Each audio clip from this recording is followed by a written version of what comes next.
देखिए, ये मेरे लीडर और जम्मू कश्मीर के मुख्यमंत्री जनाब उमर अब्दुल्ला साहब का ड्रीम एक ख्वाब है जो इस रोड के लिए कि इस रोड को वाइडनिंग की जाए और ये ब्लूवर्ड रोड जो उसको 4 लेनिंग करना है। और मैं और नासिर साहब आज उमर साहब की हिदायत पे पूरा देखने आए थे, क्योंकि अगले महीने 17 तारीख को हम इसका नींव पत्थर रखेंगे इसकी वाइडनिंग का। और ये यहाँ से अपना शुरू होके ये लास्ट जो है फ़िलहाल तो कराल सांगरी तक जाएगा और उसके बाद आगे देखेंगे। लेकिन फ़िलहाल हमारी जो पहली एक वो है जो हमारे लिए इम्पॉर्टेंट है वो ये पोर्शन है, क्योंकि यहाँ जाम बहुत लगता है। तो एक बोटलनेक भी यहीं पे है, तो लिहाजा इसको हम वाइडनिंग के लिए पहले यहीं से 4 लेनिंग के लिए शुरू कर रहे हैं। क्योंकि उमर साहब का 2014 से पहले जब उनकी सरकार थी उसमें भी उन्होंने सोचा था, लेकिन फिर सरकार बदल गई। फिर 11 साल यहाँ पे एक ऐसी सरकार रही बीजेपी और पीडीपी की जो सिर्फ बातों से उन्होंने सरकार चलाई। ये उनको करना चाहिए था। अगर उमर साहब ने इसके ऊपर कोई शुरुआत की थी उसमें, तो एज ए चीफ मिनिस्टर तो उनका फ़र्ज बनता था कि उस सरकार के उमर साहब के उस काम को आगे लेके चलना, बट वो नहीं लेके चल सके। आज बेशक बड़ी बड़ी बातें करते हैं कि छिटाकशी करती है बीजेपी और पीडीपी, जो दोनों आपस में भाई भाई समझ लो, भाई बहन समझ लो, रिश्ता उनका क्या है, अंदर से उनकी पूरी सेटिंग है। तो यहाँ लोगों को वो सोचते हैं हम कश्मीर में कोई तमाशा करेंगे। ये कश्मीर अब 2014 से पहले वाला जम्मू कश्मीर नहीं है। इस जम्मू कश्मीर ने इन 11 सालों में बड़े अप एंड डाउन देखे, जिसमें अपनी रियासत भी खोई, उसको आईयूटी बनी उन्हीं के दौर में, पीडीपी के दौर और बीजेपी के दौर में। हमारा स्पेशल स्टेटस जो था वो भी इन्हीं के दौर में, बीजेपी और पीडीपी के दौर में गया। और आज वो कहते हैं पता नहीं कौन सा नया कश्मीर बनाएंगे वो।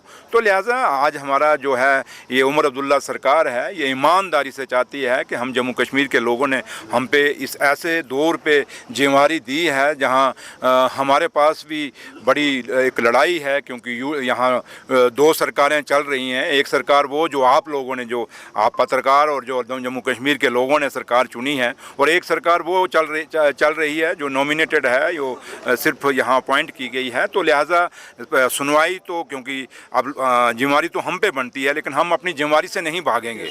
हमने जो वादे उमर साहब ने, मेरे लीडर और कायद नेशनल कॉन्फ्रेंस के प्रेसिडेंट डॉक्टर फारूक अब्दुल्ला साहब ने किए हैं, वो वादे हम पूरे निभाएंगे और उसके लिए जदोजहद करेंगे। जितना कर पाएंगे उसको करेंगे। और उसी के लिए मैं और नासिर साहब, ऑनरेबल एडवाइज़र साहब, दोनों आज इसी टूर पे हैं। अभी यहाँ से हम आगे गांदरबल भी जा रहे हैं और काफ़ी लंबा टूर है। और कोशिश यही रहेगी हमारी, एक ही मकसद है हमारा, कुछ नहीं है, क्योंकि अभी कोई वोटों का कुछ नहीं है। अभी 4.25 साल बाद वोट आएंगे। लेकिन फ़िलहाल जो हमारी जिम्मेवारी है, जो हमने वादे किए हैं, वो बारी बारी से पूरे करेंगे। अब कोई कहे कि एक दिन में ही सारे वादे हम पूरे कर देंगे जो मैनिफेस्टो है, तो वो आपको भी पता है।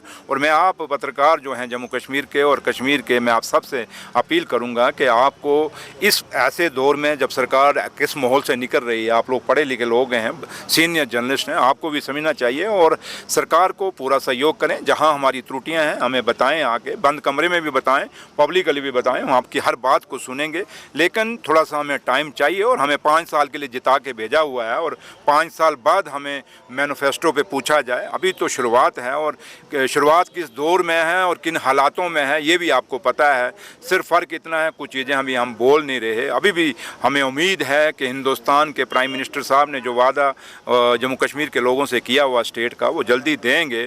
और अभी आप पिछले चंद रोज पहले देखा हमारे जो लोगों के सेब का खेती करते हैं, आज कितना नुकसान हुआ। जो पीछे फ्लड आया, पूरा गाड़ियाँ तबाह हो गई, गाड़ियाँ सड़कों पे खड़ी रही, कई लोगों के बागों में सेब लगे हुए, कोई लेने के लिए नहीं आया। एक बहुत बड़ा नुकसान हुआ है। जम्मू सूबे के अंदर आपने देखा सब कुछ तबाह हो गया, पुल गिर गए, सड़कें गिर गई और वहाँ लोगों की फसलें तबाह हो गई।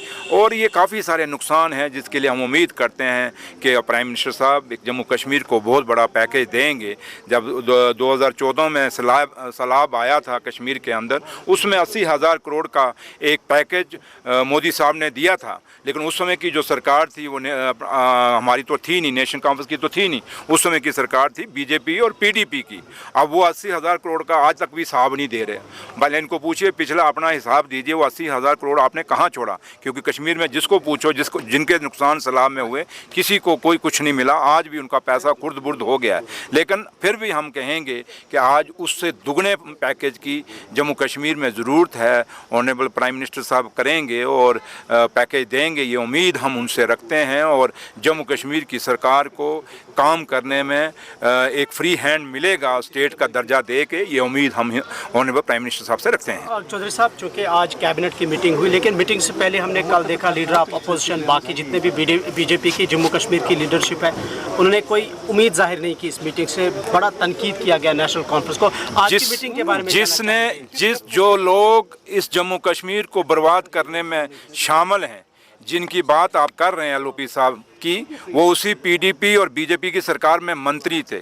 उनको बताइए आपने स्पोर्ट्स में क्या, स्पोर्ट्स भी तो उनके पास था, कितने में ट्रांसपोर्ट उनके पास था, कितने महकमे थे, क्या किया उन्होंने उसमें 2014 में, वो थोड़ा हिसाब दे दें।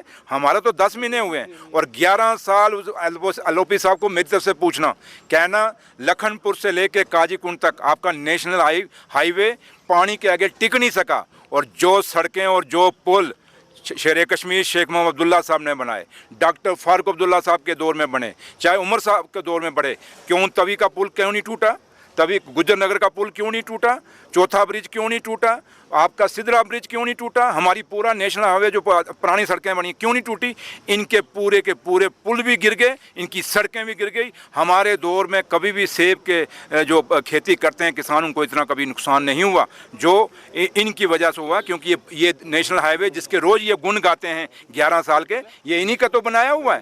तो इनको सवाल पूछिए ना, यहाँ आके तमाशा करते हैं सिर्फ अपनी यहाँ पे एक न्यूज़ चलाने के लिए, लेकिन को पूछिए कि आप यहाँ तमाशा करने के बजाय आप पूरा जम्मू सूबा तो पूरा, वहाँ से तो बीजेपी ने वोट लिया हुआ ना, वहाँ के आपके 28 एमएलए बीजेपी के जीते हुए ना। इस एलओपी साहब को पूछो क्या एक पैसा भी वहाँ दिया गया है जम्मू के अंदर, थोड़ा जो सवाल तो पूछना इनको। सेब के फसल खत्म हो गई है, एक पैसा भी अभी तक आपने अनाउंस किया, आप करते बढ़ते कख नहीं, सिर्फ आके सुबह आके पता नहीं घर से लड़के बीवियों के साथ आते हैं और यहाँ आके बातें करना शुरू करते हैं, गुस्सा आके नेशनल कॉन्फ्रेंस में निकालते हैं। इनको बोलिए भैया अगर घर में कोई लड़ाई होती है तो घर में ही गुस्सा निकालो, नेशनल कॉन्फ्रेंस पे क्यों उतारते हो। हाँ, हमें स्टेट का दर्जा दे दीजिए एलओपी साहब, देखिए फिर क्या होता है। Thank you. अगर आप अपने सपनों का आशियाना बना रहे हैं तो एराकॉट कंस्ट्रक्शंस है आपकी पहली पसंद, क्योंकि यहाँ सिर्फ टाइल्स, सैनिटरी और हार्डवेयर प्रोडक्ट्स की विशाल रेंज नहीं मिलती, बल्कि साथ में मिलते हैं ढेरों फ्री गिफ्ट्स, और वो भी हर शॉपिंग पर। एराकॉट कंस्ट्रक्शंस में ट्रेंडिंग और लेटेस्ट डिजाइनों की बड़ी रेंज है। एराकॉट कंस्ट्रक्शंस फिर ला रहा है अपने कस्टमर्स के लिए साल का सबसे बड़ा मौका। शॉपिंग करो और बन जाओ लकी विनर, क्योंकि इस बार इनाम सिर्फ ऑफर नहीं, एक जश्न है। और यही नहीं, इस बार आपको बिल्कुल नई Alto car, scooties, 10 smart mobile phone सहित अन्य शानदार इनाम जीतने का मौका भी मिल रहा है। तो देर किस बात की, आज ही आए एराकॉट कंस्ट्रक्शंस, जहां घर का सपना भी पूरा होता है और शॉपिंग बनती है फायदेमंद।